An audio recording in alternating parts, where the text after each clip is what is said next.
Hey everybody, it's Thursday. I'm sorry I didn't have the intro queued up.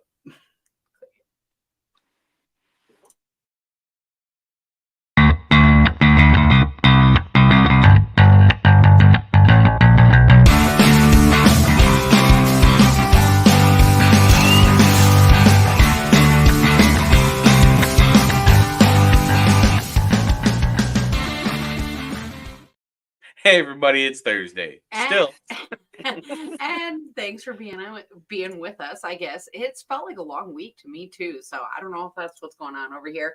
Last week I blamed the time change. This week I can't even do that. So who knows? But thanks for being with us this evening, and looking forward to this episode for sure. We always like to start with a fishing report, and the funny thing is we have not been on, I was going to say ice or open water. Do I even give an ice report anymore? But I guess with the cold the last few days, I did see way up north. I think they got skim ice again. And so there was somebody who had reported first ice. And that's because it has been such a crazy season. Some places it got one ice season and it was decent. Some places they got ice on and off, all that crazy stuff. And I thought that we were into spring, but this cold front this past week has all of us questioning that, I think. Yeah, I mean we're pretty much open water over here, so there isn't really much to say. We've been cleaning up all of our syrup stuff, like kind of like last week. Got all that put together. We're in our new studio, so that's kind of nice. Back to kind of normal, and it's just been windy. Like I don't. I'll go out in some pretty windy stuff, but like 30+ mile an hour winds for almost 3 days straight. It's been 3 or 4 days straight. It's been crazy. So we'll see. Now we're supposed to get snow tonight. Snow on Saturday, snow on Sunday, Monday, Tuesday. So we'll see. And I think that's the interesting thing about spring though, is when we think about like the rivers and the walleye run and like what are fish doing, all kinds of things. But I think, I guess I started with the walleye. And so that's the thing, is those water temps are a little bit more consistent than what our weather swings have been. And so, what we see still is a lot of just the fish doing what they're doing. Am I going to say if the bite's amazing? I don't know. Probably not. It's a cold front and walleye are spawning, right? And maybe they have a job to do. But as some of these fish are finishing up and going back the other way down the stream, a lot of them are hungry. So when we do get that little bit of a warm up or those warm days in between, I think a lot of times that bite starts turning on. For fish that are not walleye in the river, these crazy weather swings, I think, affect them a little bit more. Maybe, the water temps, again, are a little bit more consistent than our weather temps, but fish are doing all kinds of things come spring. So just like normal, we're going to continue to preach. Go check out the Wolf River Cam. You can keep track of all of the Wolf River and such fish passings and goings throughout the springtime, summer, and sometimes a little bit further than that. But we'll see how far he takes it this year. But during the spring, check out the Wolf River Cam. That is for sure. And since I guess we don't have a fishing report better than that this week, I think what we're going to do is right away get to our guest. And I'm going to be honest, we are so excited for this. This is part of why I think we didn't have that intro queued up, as we were so busy chatting, to be honest. And all of a sudden it was like showtime. So, so excited to have you. And thank you so much for being here, Jeremy. How's it going, guys? Good. So we obviously know you and are excited to have you. For people who are with us that don't know you yet, can you introduce yourself? Hey, Troy. Jeremy Anfinson, just a local fisherman from out here in Minnesota, Hutchinson, Minnesota, pretty much central Minnesota. Fishing everywhere. Like, I mean, I've been trying to chase ice. And then I said last week, no, I'm chasing water. So we're all just like you, just going to full water now and just chase it out. So I'm over here laughing and stuck way back at the beginning of your intro. Where did you describe yourself as just like an average guy? Because I mean, okay, I'm just the average Joe fisherman. But you are, if nothing else, one of the most fun people to have around. I don't know. That's a blanket statement. It's hard to be that general. It's true. You are super fun. So that is one of the first things about this. But we're talking about fishing and all of that fun stuff. We were just talking about ice, and dare I say that this is almost where I want to start back, because I know we're beyond ice season and we're kind of moving forward, but you were in the middle of telling us a really exciting story about your biggest ice pike. Yeah. On that, ice. that was quite the interesting Okay, but I was ordeal. hoping that you could recap a little bit for people at home, Yeah. because then Yeah. I'm going to ask you about the transition to open water, and it is extra hard when you go to leave a fish behind. So tell us about that. Oh yeah. Yeah. I mean, like, well, we went and chased, well, this is what now, almost 3 weeks ago that we were out, and we're out on a local lake in western Minnesota, and just trying to chase crappies. Caught a bunch of catfish, bunch of sheephead, and had a few crappies throughout the day. Kind of starting to wind it down. We were like, yeah, we should maybe just like think about getting back, because the ice was like deteriorating really fast that day. So we're just like, oh, we'll give it a couple minutes yet. Well, we look over and our snare rod, my snare rod's going down. I'm gonna go over and set the hook on it, and I'm like, I think this is a big cat. My buddy Todd was just like, I don't know. Could be a lake sturgeon. I was like, ooh, that'd be kind of cool. That'd be cool to pull up lake sturgeon. Well, after 10 minutes, we finally got to see what it was, and it filled a 6-inch hole. And I was like, ooh, that's a big northern pike. Well, let's see if we can get this in. Finally, after almost 20 minutes, Todd stuck his hand down the hole and grabbed it, and we got it out, and it ended up being, we figure, in between 38 and 40 inches long, and it was just a monster. I mean, you can check it out on my Finn's Outdoors Adventures page. I've got pictures up there, or if it's not there, it's just under my Jeremy Anfinson Facebook page there.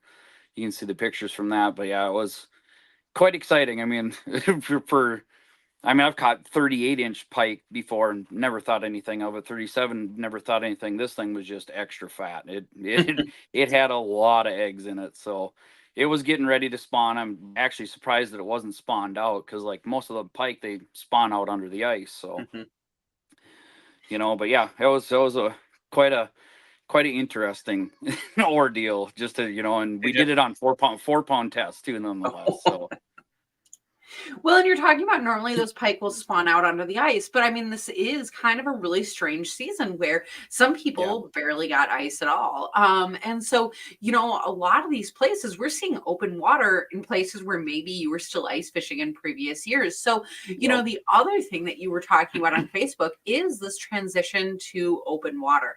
And so I think people always have such a hard mindset shift, because when we're in ice season, so often you think, oh, fish, where are they in winter? And you got to find the deep holes and go in the middle or whatever. I think that's a generic statement, but that's what people think.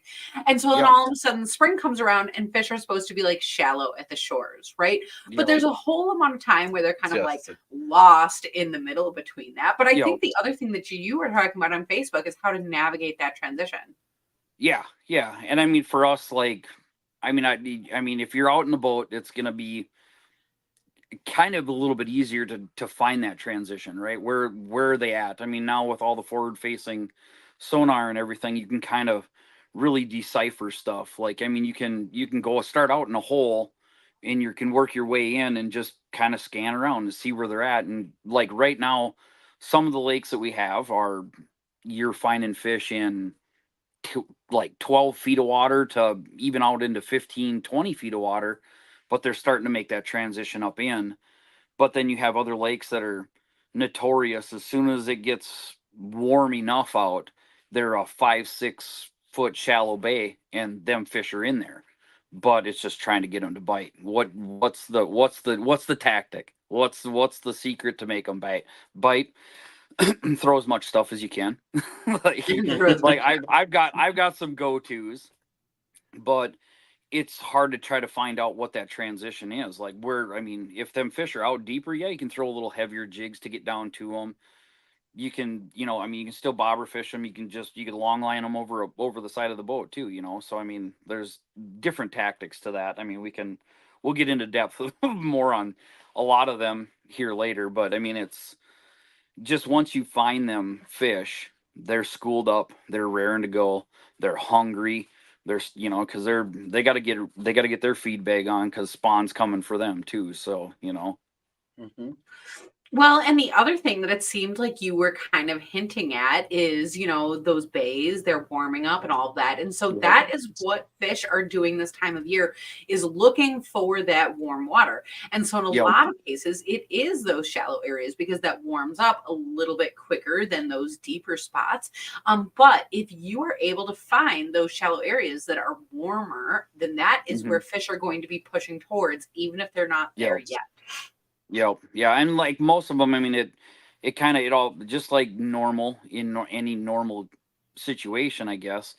Them fish are always looking for bait fish, right? Well, them bait fish don't want to stay out in 30-degree water when they can be up in 45-degree water, you know? So they're going to push up in there. That's why them fish are pushing up in there, is just to chase the bait. You know, they're hungry and they're looking for something. And then that bait's just looking to warm up, you know? That's actually a really good point, because I find myself getting caught in the stupid mentality of like, but these fish are about to be like pre-spawn crappies or something. You like get into those like internet or like news article like keywords, the things that you hear people talking about. But I mean, yeah, okay, maybe they are moving towards spawning pattern, but that doesn't mean that between here and like the middle of May that they're not going to eat, right? And so you're making a really good point, as silly as it sounds. Like either way, those fish are still in that mode where they're following the bait, they're following the food, and so wherever that is going is where they will be. Yep. And I mean, like like that last weekend, the bay that I was in that we had, I mean, I don't think it's more than 6 foot in the middle, but it drops off pretty steep off. It's pretty much a bowl, but it comes right off real fast, and then it just has that gradual transition to 6 foot. But like that bay warms up faster than the main lake is, so that bait fish comes in, and you could see it when the schools were there. They had to be chasing something, because they'd be by you one time and then they were gone, and then all of a sudden 20 minutes later here they are again, so I think they're just just circling around the bay, just chasing bait. So well, and I think this time of year people get caught up in spots a lot too, and so like they might have a day where they get on fish and they hit it, and then they're like, oh man, this is going to be good, and then they get out there the next day and conditions are almost completely the same, but maybe it's a little more overcast than it was the day before. That water didn't warm up as much, and so those fish push back out towards the basin, or maybe that first break or something, because the water is a little bit warmer. Because like you said, just as much as it warms up quick in those bays, it cools down really fast too. And so I think you just have to like play your days and have lots of spots and have lots of tackle, like you said before. And I look at it too. I look at a lot of barometer changes. I mean, it affects them even more. Like it seems to affect them even more in the spring, especially when they're in those shallow bays and you have a high pressure come in real fast. It hits them and they freak out, and that's when they go back out into those basins, or slip off out into the main lake again and just kind of hover back out there, because that pressure's not affecting them as much out there. So I think that's that. But yeah, I mean, like throwing baits is a big thing. I've got 4 rods that are rigged up just ready to go all the time, and those are like my 4 staple baits that I have on all the time. 2 of them are Northland and 2 of them are Immaculate Tackle on them. So it's like I have 2 different colors of each, and that all depends on, like you said, just an overcast day. I know that I'm going to use this on an overcast day versus I'm going to use that on a sunny day. Okay, so first question: when you're going out shore fishing, you are still bringing all 4 of these rods with you?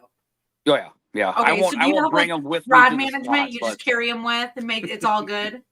Well, I've got it kind of down to a system. I can say I carry 2 rods in each hand if I'm gonna do that.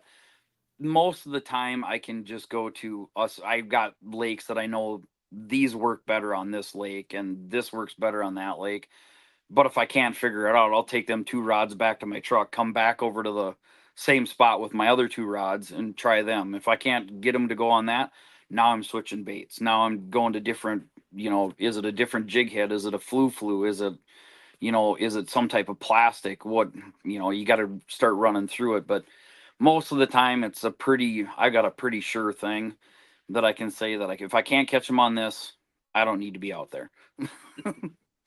So before we get to all the switching and everything, what are your 4? Like, what is a common first setup that you go with? Well, like my first setup is I mean, like, depending on where I'm at. I mean, what I've got now is like, you can see this, maybe not right there. You can see it's just a Northland 64th ounce jig head in either pink, or I do it. It's like the clown color, so the orange chartreuse, and that's what I start for the jig head, and then I throw like a 1-inch gulp alive minnow on it. That's my guaranteed go-to bait. Like, that's where I'm going to first. If they don't go to that, then I'm switching over to macula, because I can actually do few little things here. I don't know if you can see it with this jig head. Let me get my head out of the way. But the eyelet on it, you can actually take it and fish it horizontal like it is here, or I can actually fish it vertical. Sometimes that's what the fish want. Why they want a 1-inch gulp alive minnow vertical is beyond me. but it changes them. I mean, or I can put a different plastic on that and kind of work it, not so much not like extremely different way, but I'm working it as a more vertical presentation versus the horizontal presentation that I'm having. That's like my 4 go. It's just a different color in each of those, but that's my like go-tos there. Then the part that you're going to really enjoy is the cork side of things. The bobbers, like, that's, to me, that's where I've got, I mean, this is just my panfish bobbers that I have. Now we go into, all my walleye bobbers. I got another thing that looks twice that size, but it just depends on what I'm using, the kind of the situation I'm using it in. Like the one that I've got, let's see here. I've been using a lot of the pin-on bobbers, like the Northland Light Bright. And this thing, what I like about it is, your normal bobber sitting just like this, right? Well, a lot of guys pin it top to bottom. And I don't do that. I actually just have it stuck to the bottom. With that, when it's pulling, it's actually just pulling it's more of a horizontal presentation. So if you have it pinned at the top, then it wants to jig it straight up before it pulls forward. Well, it's not a natural action to these fish. So like when you're doing that, when you have it to the bottom, you're just doing it's like a normal swim of a minnow.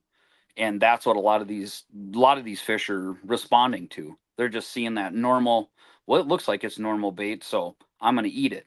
But if it just goes straight up, they're kind of like, what is that? And it takes them a little bit longer to bite a lot of times.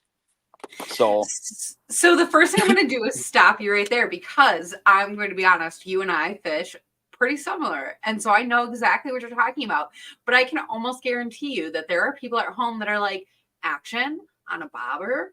What do you mean, Jeremy?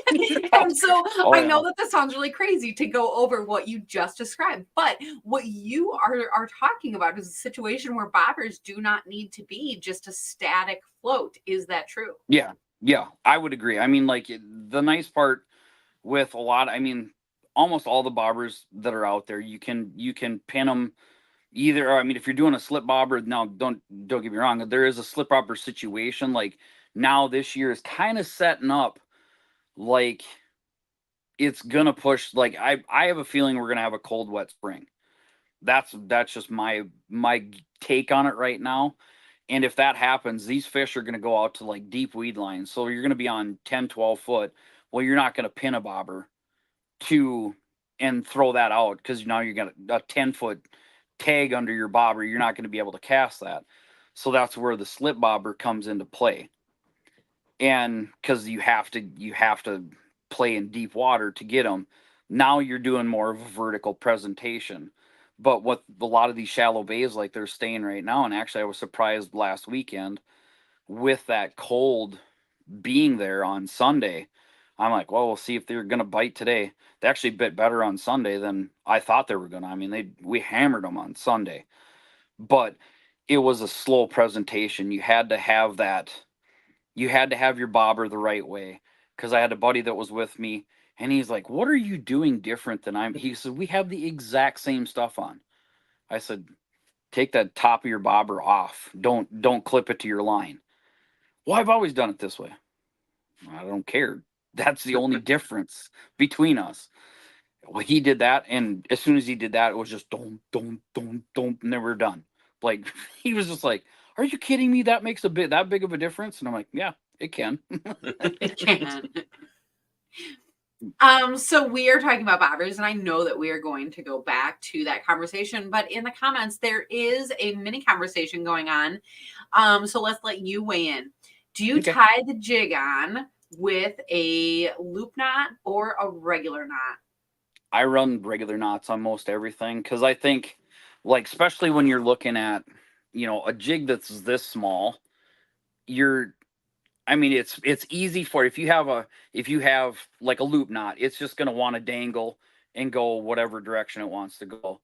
When I'm trying to keep that minnow at a horizontal presentation like that, I want to keep it at that. So then I'm tying a normal knot so I can keep that knot tight to the jig, and then I can adjust it so that it stays at a horizontal presentation. So I mean, like, depending on the situation there again, I mean, like, there's guys that say, there's a lot of guys that swear by it, and I don't. I mean, I'm a I'm a hardcore tie it tight to the jig, That's funny. but there's a lot of guys that believe in it, and if it works for you, it works for you.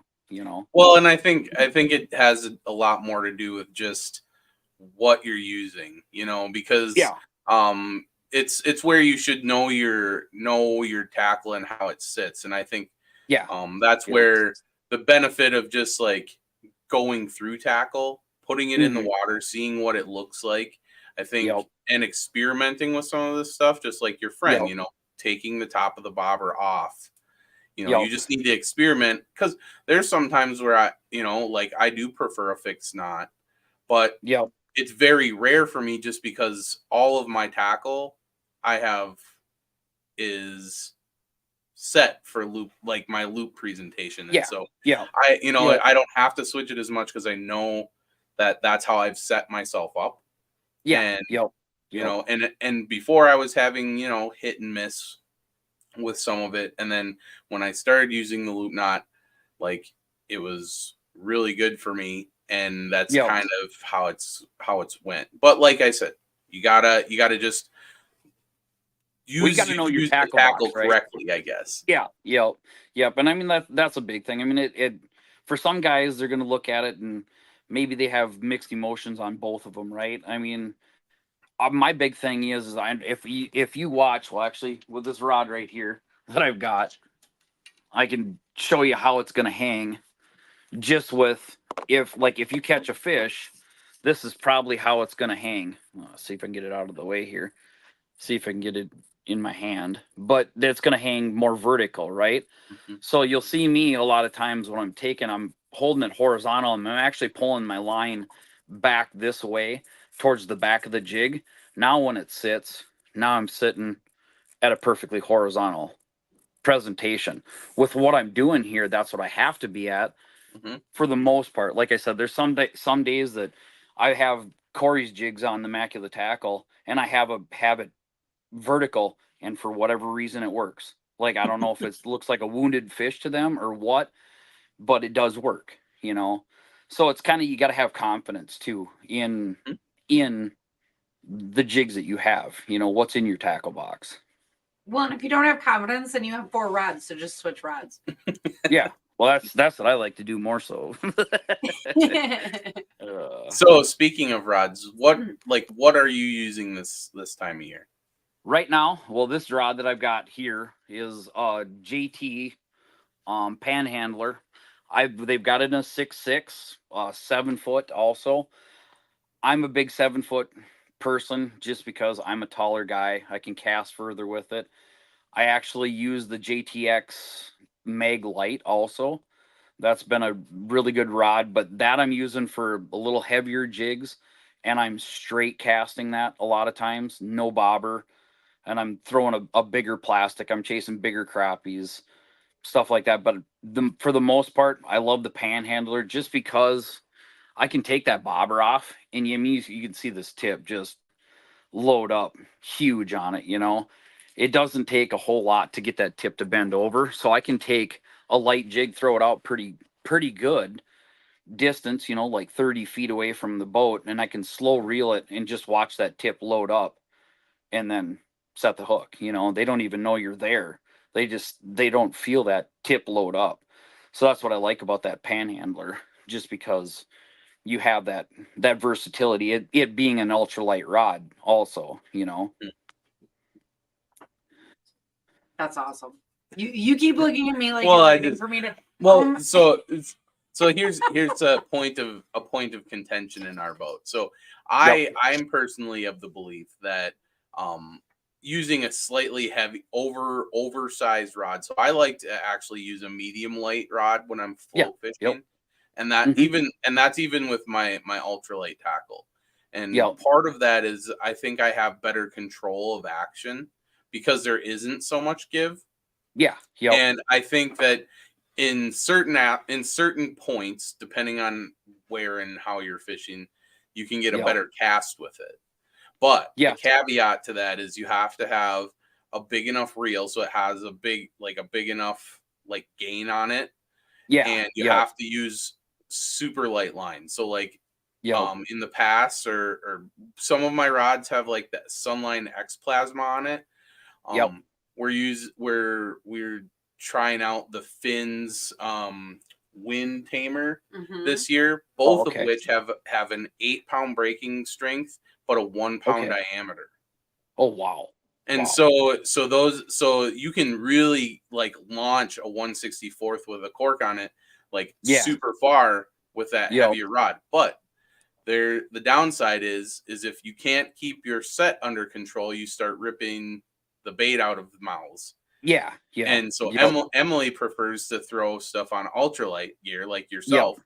Yep. And sometimes sometimes my range gets to her a little bit because I can flick it in somewhere and she's like, "How are you getting it that far?" I'm like, yeah, where she's telling you to move the boat in.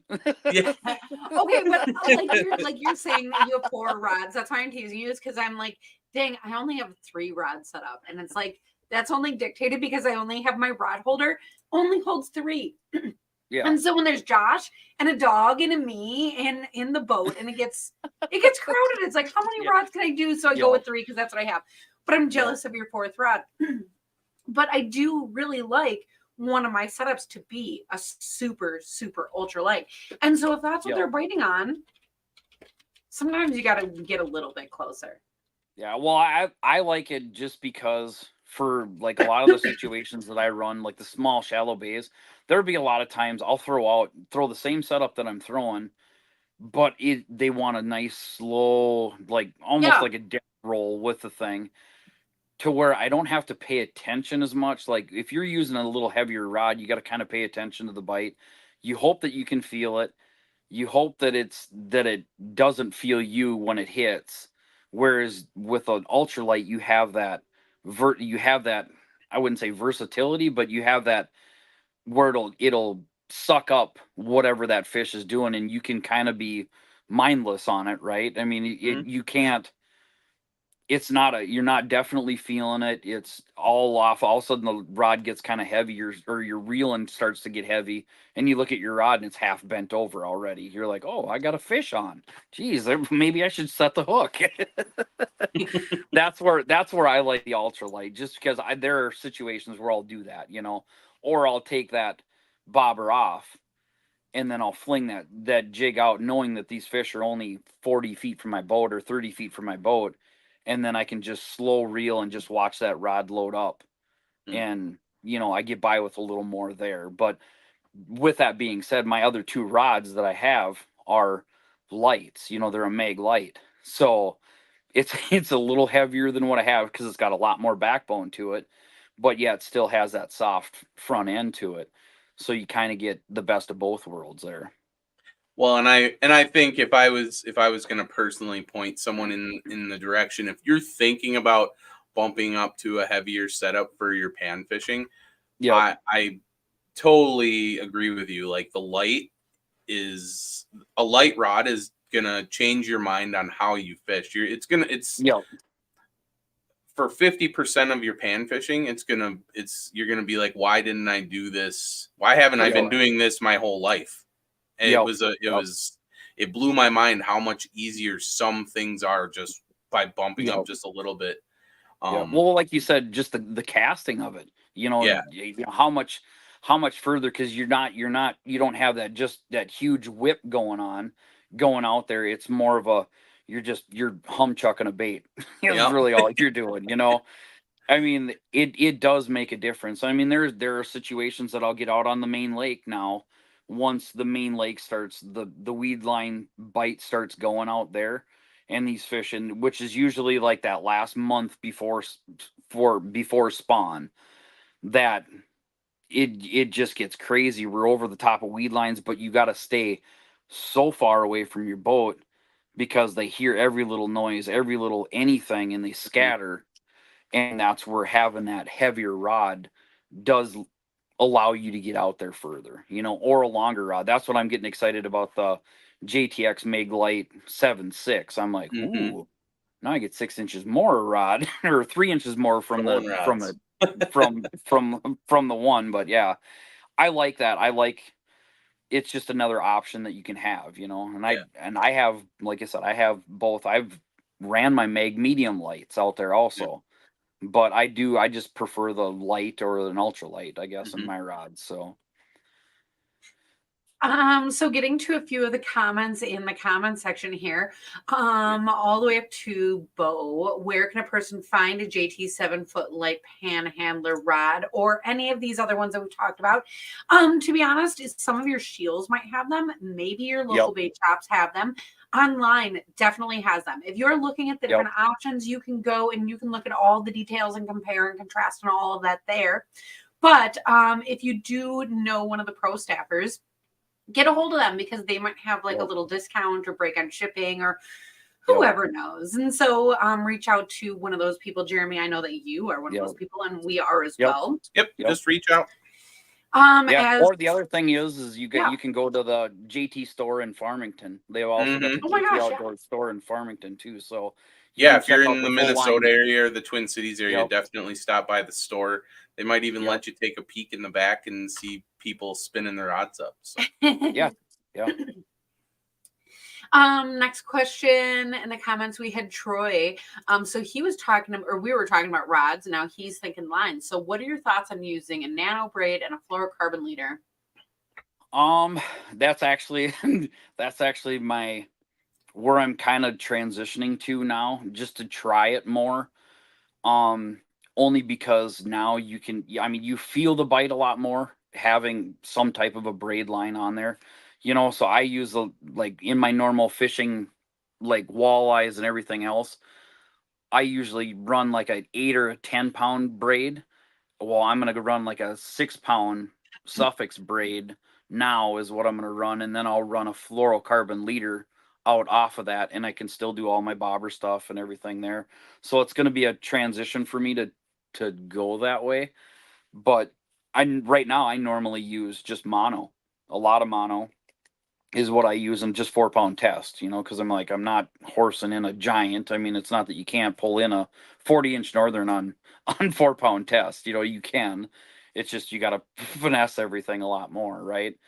But I think that's where you kind of get by with a little more having that braid. You get a little more sensitivity from it. You just like some just different attributes to it that you can't really describe other than just because you're using it. Once you use it, then it's like, oh, I get it now. There's certain things that you kind of get once you've used it. But that's where I'm kind of transitioning to now, actually, as I'm going to a nano braid, and it's for a lot of guys that's what they use. Actually, a lot of guys don't even use the fluorocarbon leader or even a mono leader. They just go directly right to the jig with their braid. So I mean, that's all kind of personal preference that way. I always like a fluorocarbon leader just because a lot of lakes I fish are really clear.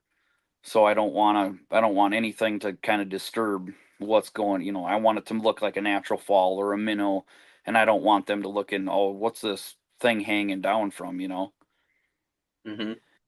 Well, and you're making a really great point because so often we hear people talking about line this, that, whatever. Oh, just tip it with that. But I think people forget about the step of talking about how you attach those pieces. So, one of the things that we really like doing is using Hytena. So look for them. They offer this teeny, teeny, tiny little swivel. What size is it? Number 28. And so this thing is itty bitty, but it has a pretty good break strength, even if 20 you're fishing pounds. walleyes. Yeah, you can probably Yeah. get away with that. Yeah. But it's a very, very nice way to attach whatever you want your leader to your braid. And like you're saying, I really love to use that braid. I can't even describe what it is about it. Kind of like you're saying, I feel like I can connect with that fish better, right? But Yeah. I'm not the Yeah. kind of person that likes to just like tie the lines together. I mean, I know a million different knots that I can do that with, but that just for some Yeah. reason isn't my style. And I found that little tiny swivel just works so well for us. Yeah. Well, and the other thing that it does is when you're especially if you're casting and retrieving things like ultralight tackle or ultralight bobber Yeah. setups, you get a lot of twists in your line just from Yeah. the spinning setup, and that swivel really helps that prevent that from happening. Yeah. Um, one caveat I will put in there about the line though, since we're talking about it, is that um, I do have one setup that is braid 4-float setup that I can switch back and forth, but I Yep. do also keep one that is a mono super float, so it's actually a line specifically targeted towards steelhead fishermen.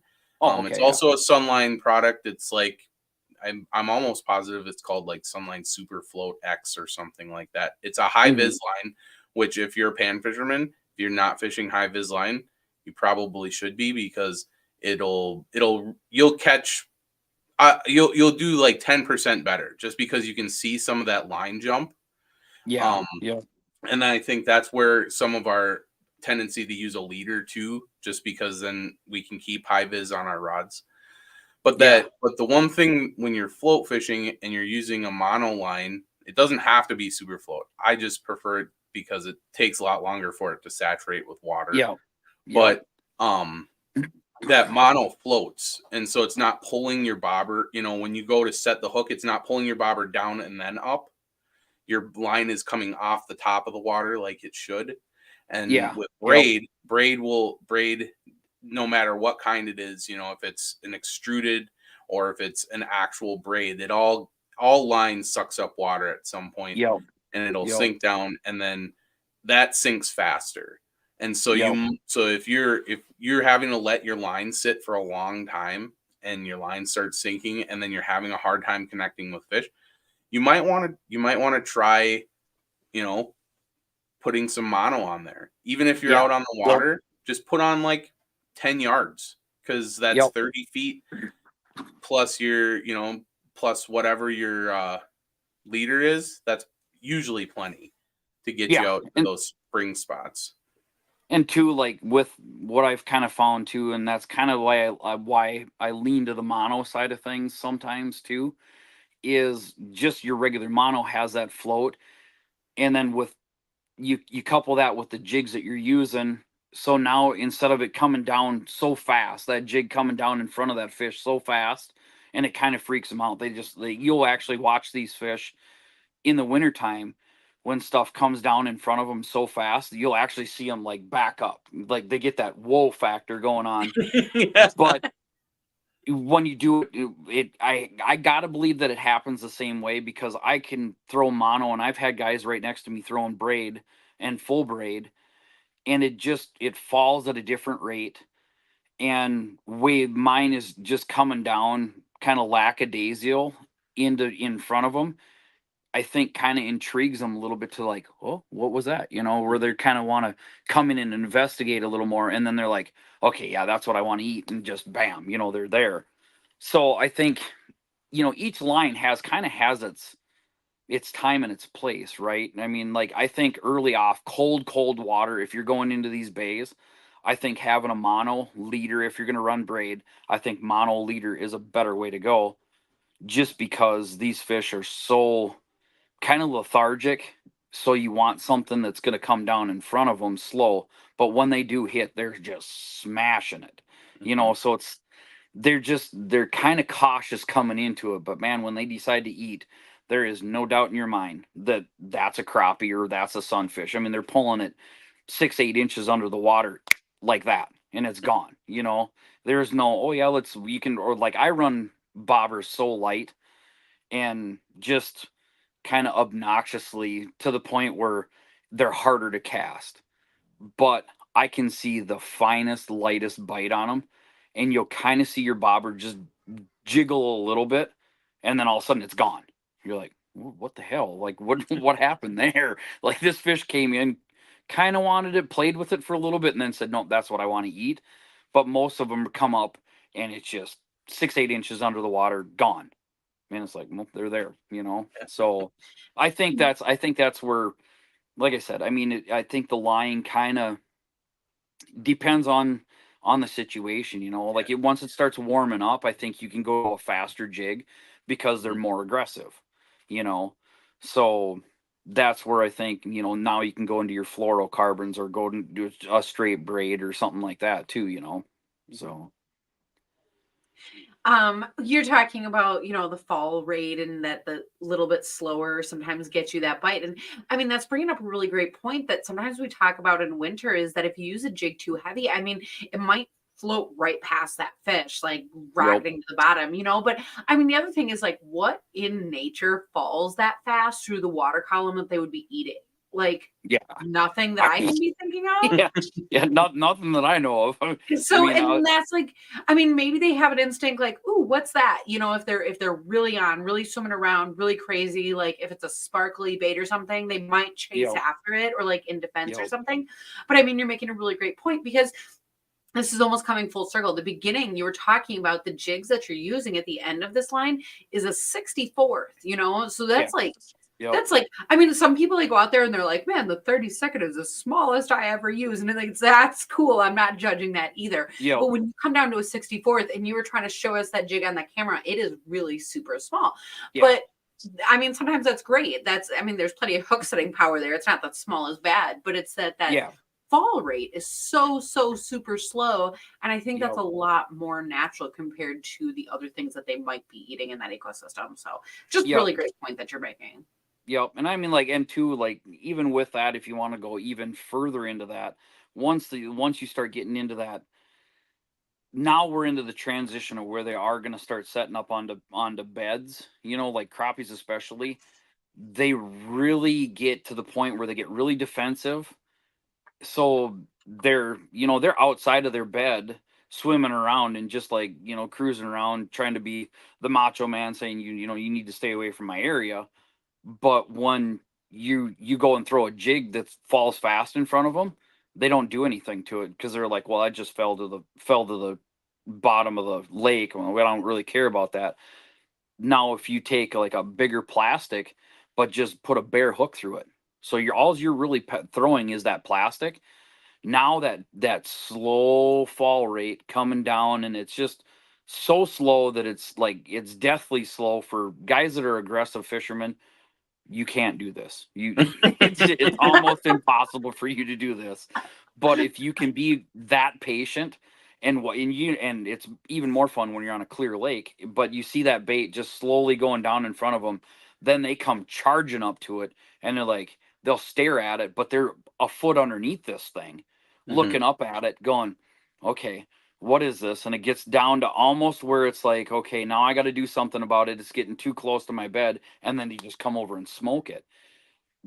There again, I mean, it's all off of that fall rate, so you kind of got to play with some of that stuff too. Cause like later in the year, if you're on weed lines, you can throw a heavy fall rate. I mean, it can just drop vertical and these fish are okay about eating it. They don't care. At that point, they're eating to eat, and that it came down really fast. This looks good, and it's more of a reaction bite for them then. Mm-hmm. Talking about fall rate, I'm laughing in the comments because Corey asked, does a 1/32 ounce tungsten fall faster than a 32 ounce lead? And I was sitting here as you're talking, thinking like, oh my God, if it's the same weight, then it must come down to density or something or this or that. And I'm like, oh my God, this just sounds like a bad math question from back in school. Like, I can't handle this. And then his next comment was 1 ton of feathers, 1 ton of tungsten. I don't. Okay, so I'm gonna throw this out there, and I haven't gone and tested it though. But when you're talking about fall rates, you have to also take into account displacement of water. And so one of the advantages of tungsten is it's a smaller size, so it displaces the same volume of water, or a different volume of water, but it has a different density. And so I believe that it would actually fall faster than a 32 ounce lead jig head, just because the lead jig head is bigger. And most of the time, the paint will be a little less slick than on a tungsten, because tungstens have to be clear coated. The paint on a lead jig head that has little voids and little bubbles from either being powder painted or vinyl. And so, I think there's a lot of variables when it comes to like water and fall rates, but I think if you're getting down to that specific, you're spending a lot more time fishing than I am, unfortunately. If you can answer that exactly with a truthful answer, I would say the same thing. I'm like, I think, there's certain situations where I think they do fall faster, just because, like what you say, they're not displacing as much water as a lead jig is. But now if you go to where they both have feathers on them, I'm going to say they're going to fall at the same rate, just because they have the feathers is what's dragging them down, So it maybe if it does fall, I don't know how much it's going to fall faster. Like, is it an inch faster per per mile, or I don't know. How about a question that we can answer? A follow up to what you were talking about with leaders before. Troy was asking, how long of a leader do you typically use? Oh, depends on how deep a water I'm going, I guess. Typically I don't like to have it too long, like, just because most of my water that I'm chasing most of these fish in, if I'm pinning a bobber where I'm actually clipping the bobber to the line, I don't think I'm going over 7 foot of water, probably, that I would have that in. So I would probably have close to an 8 to 10 foot leader on there, is what I would have pretty typically, I guess, for most of my situations. But again, if you're in a deeper water situation where you're in 20 feet, could you get by with more? Yeah, but I don't think you need any more than 10 personally. Depends on the situation, I guess. Like, if you were just dragging stuff through the column, like, that's where the ultralights will kind of come in too. I'll go into a later part of the year where I'm cruising around in a basin and I'm actually using 1/8 ounce and 1/4 ounce jigs, or 3/16 ounce jigs with some type of a twister tail, and I'm just dragging them. Then I'm going to want a little more of a leader, just because I'm dragging that line behind me so that there's a bigger tail back there. So that would be the only situation that I would go more. But I think from springtime to post spawn, I don't think you need any more than 10 feet at the most. Mm-hmm. For a leader. Yeah. Yep. Okay. So this is why, are you laughing at me? Okay, this is why I love talking about this kind of stuff. And I think honestly what you're saying is echoed quite a bit by, I think Corey gave an answer in the comments as well. But I am just going to go out, throw myself under the bus and say I'm going to totally disagree. And I'm the kind of person, I use like the shortest leaders ever. Like, it would probably shock you. There's times where I use like a 1 or 2 foot leader. That's why I said I'm throwing myself into the bus. 1 I or know 2 that there's feet. a That's lot how of you know people Emily's that are fish laughing at me. measurements are That's off. not. Yeah. No, because there are some times where you need maybe a longer leader, but you're even referencing if you're just going to straight line in the spring for panfish, troll. Yep. I honest to God, if there's 2 or 3 feet of line there, if there's 2 or 3 feet of leader, like that's like a huge leader for me. Like when I pull off a leader from the spool, I pull off like, I don't know, how much is this in the camera? Like that much. And then I About tie it 3 to my feet. line, and then I tie my jig. And then here's what happens when I change my jig and I cut it and I retie it and I cut it and I retie it and I cut it and I retie it. And so when Josh jokes that I end up with a leader this big, I mean, really not that small, right? But I think go out there and try it. And that is the thing. That is the thing is like, there are some people that swear by a long leader. And, Yeah. if that is your body of water, if that is your fish, if that is what they're picky about, then go for it and know that. Yep. But And I mean, think I've also been the person, we fish fairly clear water. And so, I mean, if Yeah. that's not what Yep. kills your bite, or maybe it's because we use that teeny tiny swivel. I don't know what it is, right? Yeah. But also Yep. just do what works for you. Yeah, I think Yeah. I just pull out this much. If we're fishing, like you're saying, like when I'm trolling, like I just go like this, and Yep. really I switch it when I get down to about a foot, and then Yep. here's, if you are using a swivel, don't cut off both ends. Just cut the top off, flip it around, and then you can Yep. continue to use it, right? Yep. So if you're using mono on your rod, you can just cut off a chunk of mono up here and then flip your swivel around, so you only have to tie once. Yep. But if you're using braid and you're using fluorocarbon, if I'm trolling, I do this, tie it on there, and that's mostly just so I don't have to like change it every time. I can cut a couple jigs on.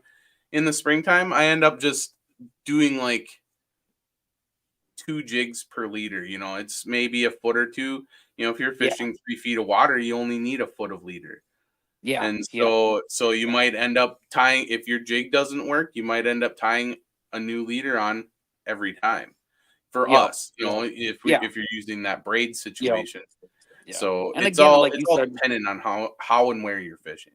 Yeah. And like, I mean, like for some of the lakes that we have right now, there's one that honestly I can actually watch. If it would be a dead calm day, I could throw my bobber out as far as I could see it, and I know I could see the fish bite underneath it because they're only like 4 feet under the water.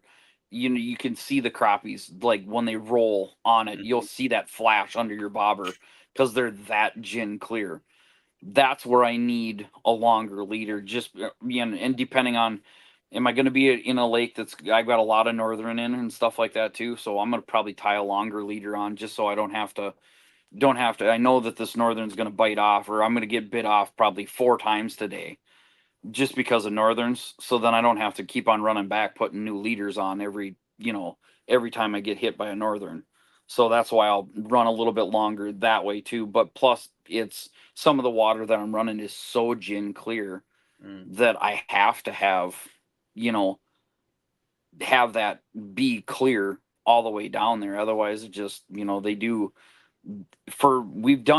played with it enough that we've tested it enough and seen that does make a difference.